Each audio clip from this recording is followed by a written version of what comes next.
Et c'est Florian Philippot, le vice-président du Front National, qui est l'invité de BFM TV et d'RMC ce matin. Bonjour Florian Philippot. Alors c'est la guerre entre Marine Le Pen et Mediapart, puisque le site parle de conflit d'intérêts.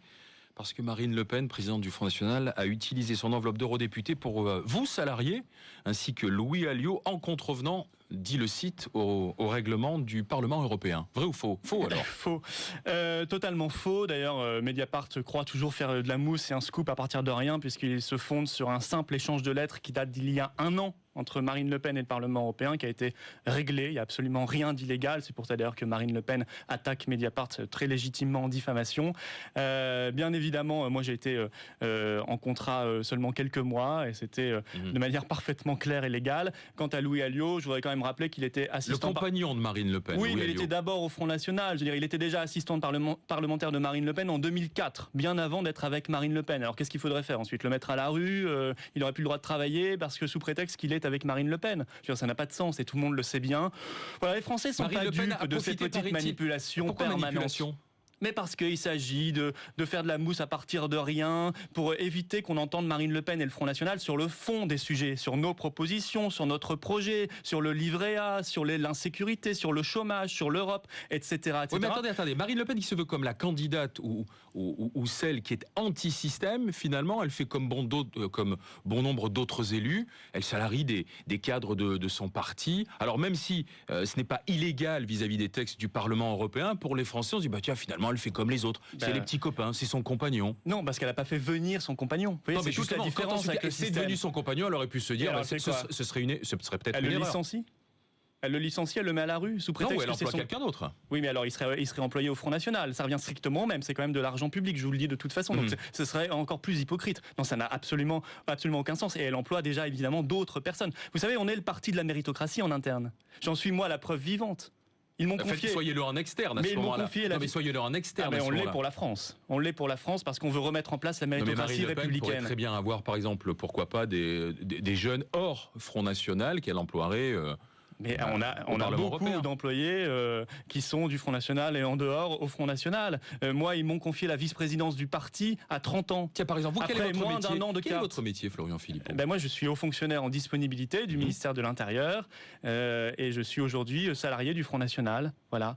Mais finalement, vous êtes un politique comme les autres, alors, parce que vous pourriez avoir un métier à l'extérieur et puis vous dévouer au Front National. J'ai fait HEC l'ENA, j'aurais pu faire comme mes petits camarades, comme certains de mes petits camarades à l'ENA, entrer en cabinet ministériel UMP ou Parti Socialiste, être parachuté ensuite et pantouflé dans une grande entreprise ou dans une banque, multiplier par 10 ou par 15 mon salaire, parce que c'est ça. Je veux dire, c'est des salaires à 100 000, 120 000 euros par mois. On peut se faire ça assez facilement. C'est la méritocratie aussi, ça. Voilà, non, mais j'aurais pu faire ça. J'ai pas choisi la voie la plus simple. On peut quand même me le reconnaître. Vous êtes rentré au Front National, les idées nationales dans un contexte aujourd'hui où les idées nationales sont diabolisées, à commencer par des organes de presse comme Mediapart, parce que la vraie réalité de Mediapart, c'est que tout ce qui est bleu, blanc, rouge les fait vomir dès qu'ils voient un drapeau français, ils s'enfuient. Alors évidemment, Front National, qui est ce grand mouvement patriote et populaire, la meilleure preuve, c'est qu'il y a une seule candidate à l'élection présidentielle qu'ils ont sciemment boycottée pour des raisons politiques, et ils l'ont dit pendant la campagne de 2012, c'était Marine Le Pen. C'était pas Sarkozy, c'était pas Hollande, c'était certainement pas Mélenchon, c'était Marine Le Pen. Le Front National... Voilà, les gens sont pas dupes de ces petites manipulations. On fait de la mousse sur du rien et sur du légal. Florian Philippot, le Front National, qui est le parti de la vraie vie, finalement, est un parti qui est 100% politique. Avec vous-même, vous n'avez pas de métier à l'extérieur de votre parti. Vous êtes 100% dans le parti.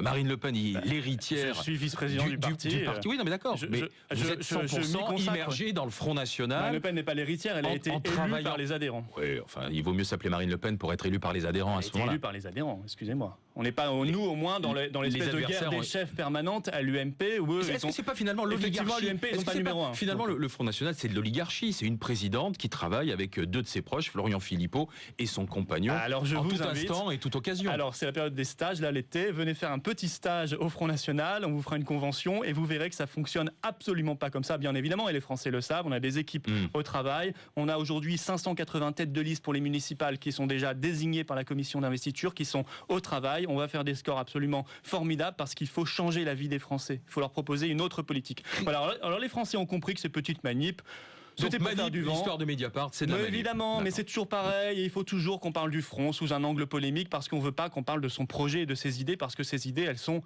complètement révolutionnaires par rapport au système en place. Complètement révolutionnaire. Pourtant, le le Parti socialiste veut démonter votre programme économique. Alors, il le dit même ouvertement, clairement, à travers des tribunes. Alors d'abord, c'est assez drôle qu'un parti comme le Parti socialiste au pouvoir, avec les résultats qu'on connaît, se permette de donner des leçons d'économie. Ça, c'est assez comique quand même, ça fera rire les Français. Quand on a 50 000 chômeurs de plus par mois, quand on a une dette qui a déjà augmenté de 100 milliards d'euros, après 600 milliards, il faut le dire déjà avec Nicolas Sarkozy, qui a déjà créé, je ne sais plus, une dizaine ou une douzaine de taxes après les 25 de Sarkozy, c'est assez comique. Mais moi, je les attends. Et j'attends ce débat économique et social avec le Parti socialiste, effectivement. Et je leur propose, d'ailleurs, je profite de votre antenne pour leur proposer 2 grands débats. Ils m'enverront qui ils veulent, n'importe quel représentant du Parti socialiste, je m'en moque. Un grand débat sur le protectionnisme, puisqu'ils en parlent. Eux, ils sont pour l'ouverture totale des frontières. Moi, je suis pour un protectionnisme intelligent contre la concurrence déloyale. Et un deuxième grand débat sur l'euro. Parce que eux, ils sont comme l'UMP pour l'euro au-dessus de tout, cette vache sacrée. Il faudrait sacrifier les peuples, comme on le fait déjà en Grèce, en Italie, en Espagne, de plus en plus en France, au nom de la monnaie unique. Moi, je pense qu'il faut avoir une gestion pragmatique de la politique monétaire, et donc il faut que ce soit une arme dans la mondialisation. Est prêt à débattre avec n'importe qui du Parti socialiste. Il y a déjà eu sur votre antenne un grand débat très intéressant, et les Français pourront le retrouver sur Internet, entre Moscovici, ministre de l'économie et des finances, et Marine Le Pen. C'était il y a 2 mois. Eh bien, les Français, en re-regardant ce débat, verront de quel côté était la compétence économique. Elle était du côté de Marine Le Pen. Puisqu'on est sur les grands débats et vous parlez de compétences économiques, que dit le Front National sur la compétence écologique? Vous savez, il y avait les grandes discussions sur la transition énergétique. Hier, on a failli voir un accord capoté, paraît-il, c'est ce que disent les Verts et les défenseurs de l'environnement, à cause du MEDEF. Est-ce que vous êtes pour, par exemple, abaisser la vitesse des véhicules, installer des péages urbains dans les villes? Que dites-vous sur le gaz de schiste? On a vu que Marine Le Pen est un peu en contradiction ces derniers temps sur le gaz de schiste, puisque dans Usine Nouvelle, elle disait non, résolument non, et puis sur un autre média, elle disait on peut peut-être étudier, on peut peut-être explorer. Alors que dit sur la transition énergétique le Front National? Alors, la question de l'écologie, c'est la question du mode de production et de consommation d'abord. Et ça, on n'en parle jamais. Et pour cause, parce que tous ces gens-là, les Verts y compris, sont pour l'Europe sans frontières, l'Union européenne et l'ouverture totale des frontières. Je vous signale que quand on fait fabriquer des produits en Chine, massivement comme aujourd'hui, qu'on les réimporte en France et en Europe... Il n'y en a pas de carbone.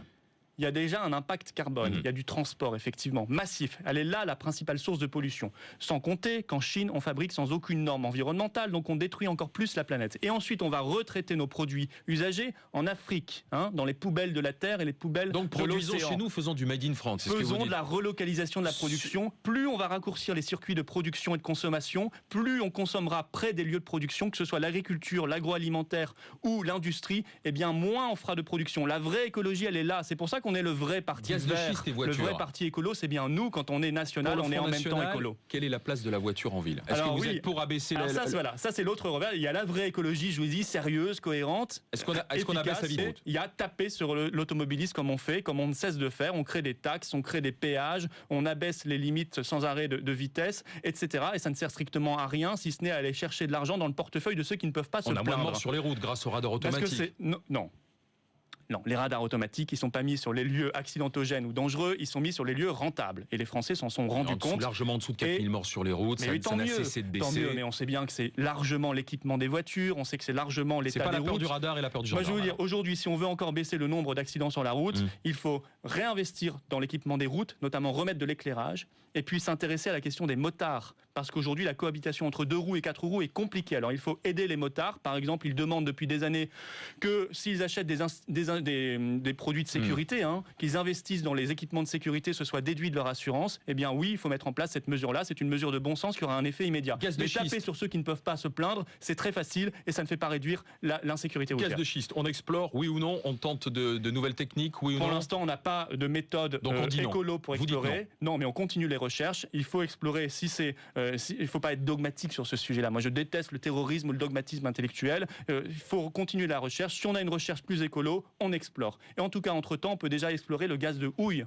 Ça, c'est totalement différent. Par exemple, chez moi, en Moselle, il y a des réserves immenses de gaz de houille, en Moselle-Est notamment. Ça, on peut l'explorer parce que c'est beaucoup plus écolo. Oui, mais c'est une énergie fossile quand même. Oui, mais l'extraction est beaucoup plus écologique. Alors oui, on doit continuer dans la filière nucléaire en la sécurisant parce que ça serait brader ce qui fait aujourd'hui la souveraineté et l'indépendance de la France. Vous dites comme Greenpeace n'est pas sécurisé en ce moment. Il faut continuer à sécuriser et à investir. Ils ont eu raison, alors finalement. Quand on voit que quelques militants Greenpeace arrivent à s'introduire dans une centrale nucléaire, oui, c'est plutôt inquiétant sur l'état de sécurité de nos centrales nucléaires. Ça, c'est tout à fait vrai. Au moins, par leur action, ils ont démontré par l'absurde qu'il y a un problème de sécurité nucléaire. Puisqu'on parle de sécurité... Mais juste un point. L'éolienne, par contre, il faut arrêter. Pourquoi ? ça ne sert strictement à rien. Je veux dire, c'est laid. Ça crée des nuisances insupportables pour les riverains et ça coûte plus cher en termes énergétiques que ça ne rapporte. Alors, ça, c'est vraiment le côté absurde de la politique énergétique, dictée d'ailleurs par l'Union européenne, aussi bien à l'UMP qu'au Parti socialiste. Rapidement encore, 2-3 choses. Puisqu'on parle de sécurité, vous avez vu Christian Vikernes, ce néo-nazi norvégien qui a été rapidement interpellé, ensuite relâché. Son avocat parle ce matin de garde à vue excessive d'ailleurs. Sur son blog, il soutenait Marine Le Pen. Le néo-nazi, ça fait partie de cette population dont le Front National tente de se débarrasser. Il n'y arrive pas finalement. Alors. Bah oui, comme vous savez, le meurtrier Kanta s'était réjoui de la victoire de Hollande, mais ça on l'a moins vu dans les médias. Non, mais je veux dire, avec le Front National au pouvoir, ce Norvégien n'aurait même pas pu mettre les pieds en France, parce qu'il avait déjà été condamné pour meurtre dans son propre pays, en Norvège, dans les années 90, et donc on ne l'aurait pas accepté en France. Qu'est-ce qu'on a besoin d'être le dépotoir de la terre entière ? La France n'est pas le dépotoir de la terre entière. Pourquoi on a accepté ce Norvégien sur le territoire français alors qu'il avait été condamné pour meurtre dans son propre pays, qu'il avait brûlé des églises ? Il faut être complètement fou. Qu'est-ce que c'est que cette politique d'immigration massive ? Et pendant ce temps-là, on rejette l'asile politique à M. Snowden, qui a été un bienfaiteur de l'humanité. Le Front National veut accueillir Snowden. Mais bien sûr, on veut l'asile politique. On l'a demandé les premiers dès le 10 juin 2013. Marine Le Pen, par voie de communiqué de presse, demandait à François Hollande de lui accorder l'asile politique. Par contre, on accueille des gens comme ça, des meurtriers, des assassins, des brûleurs d'églises. Mais qu'est-ce que c'est que cette politique qui marche sur la tête ? Tout à l'heure, vous présentez. On n'est pas le dépotoir de la terre. Ça, je voudrais quand même le rappeler haut et fort. Stop. Il faut arrêter au bout d'un moment de faire n'importe quoi. Puisque vous parlez de dépotoir, la présence urticante des gens du voyage, on peut en reparler. Si le Front National présente des candidats dans toutes les mairies et obtient des municipalités, que ferez-vous avec les gens du voyage ? Vous soutenez la proposition du député socialiste Rimbourg qui dit qu'il faut leur donner des aires, ça c'est ce que veut la loi, et pour les mairies récalcitrantes, on pénalise ces mairies. Il y a déjà des aires. Il y a déjà des aires. Pas suffisantes. Non, il y a déjà des aires parce qu'on a raisonné au niveau national, on veut mettre des aires là où ça sert à rien. Non, il y a des aires là où il faut. Au lieu de taper sur les maires, tapons sur ceux qui Il faut qu'ils respectent la loi. Non. Ceux qui doivent respecter la loi, d'abord, c'est ceux qui occupent illégalement des terrains publics et des terrains privés. C'est sur eux qu'il faut taper et c'est à eux qu'il faut rappeler la loi républicaine. Pas toujours les mêmes, pas toujours les maires. Ça, c'est un petit peu facile aussi. Mais je vais vous dire, moi, monsieur Estrosi, avec son petit livret pour les maires, il est bien gentil.